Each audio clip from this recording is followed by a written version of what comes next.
Hello，大家好，我係阿 K，歡迎返嚟我嘅頻道。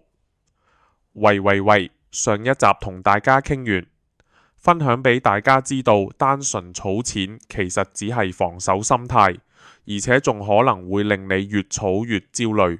今日呢一集想分享翻身嘅秘訣，不過講翻身可能講得嚴重咗，講轉身會唔會比較好呢？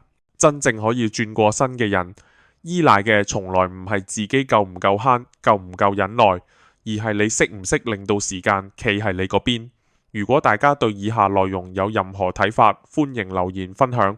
入主題之前，老規矩，記住幫我按個 like 訂閱頻道，開埋隔離小鐘仔，咁你就唔會錯過我每一個星期六嘅最新投資分享啦。如果大家需要開設證券賬戶，不妨可以望下下面資訊欄嘅資料。另外，我自己係另一個平台有自己付費會員頻道，主要分享我自己操作同埋心得資料，同樣係資訊欄。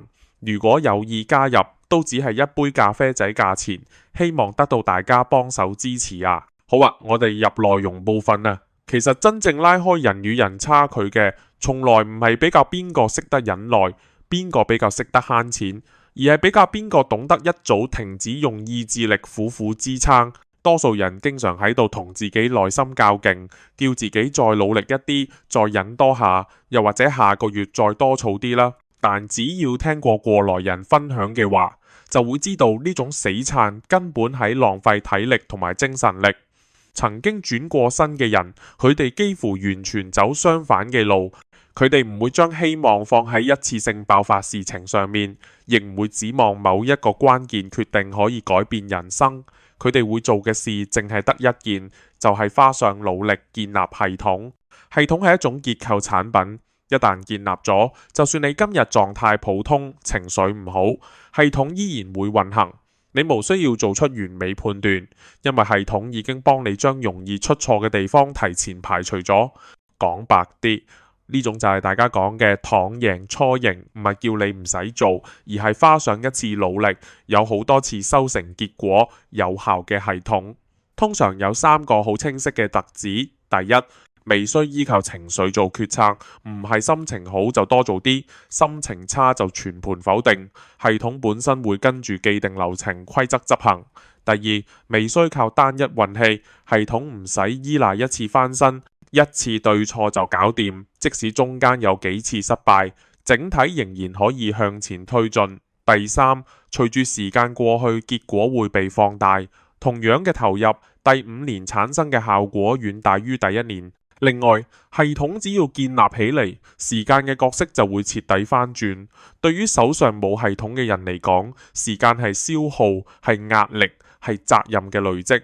相反，對於有系統嘅人嚟講，時間係放大器，自己只要重複做同樣嘅事，時間會慢慢放大結果。管理學大師彼得先生喺著作《管理嘅實踐》入邊提過一句關鍵說話，意思係效率係把事情做對，效能係做對嘅事情。我哋多數人最多會花喺把事情做對上面，而絕少停低問問自己呢件事值唔值得一做再做。講得白啲啦，即係值得重複做嘅事，一做再做先係正路。況且冇建立系統嘅人太多，只能夠一直用人生填補空洞。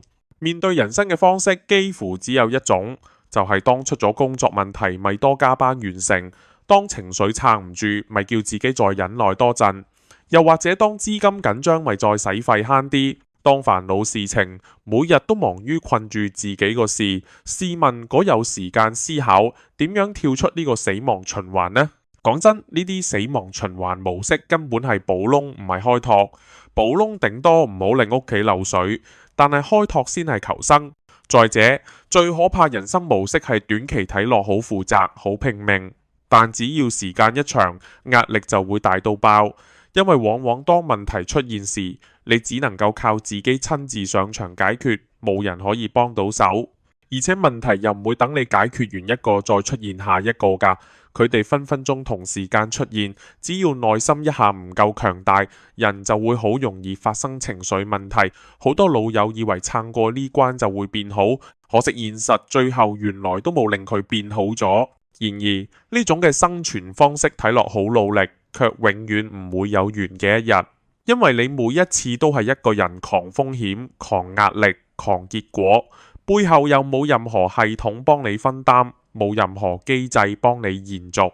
管理大師彼得先生再次提醒過我哋，問題唔係你係咪努力工作，而係所有事情係咪一定由你親自完成呢？呢句說話放喺財務同人生上面一樣一針見血。手上冇系統嘅人，幾乎所有事要親自完成。一旦你人停低，收入立即停止，要動用銀行存款。假如不幸運要長時間休養，收入進度更加會斷線。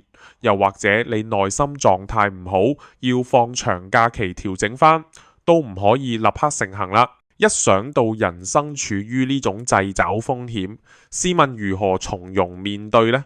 好啦，最後問問大家，你地大冇曾經處於過事事要親力親為，忙到冇停手，反又冇累積嘅狀態呢？歡迎分享。好啦，以上話題如果對你哋有幫助，記住按個 like 同埋訂閱頻道啦，同埋可以分享俾自己身邊嘅朋友聽啊。今日影片就到此為止，多謝大家收聽，下一條影片我哋再見面。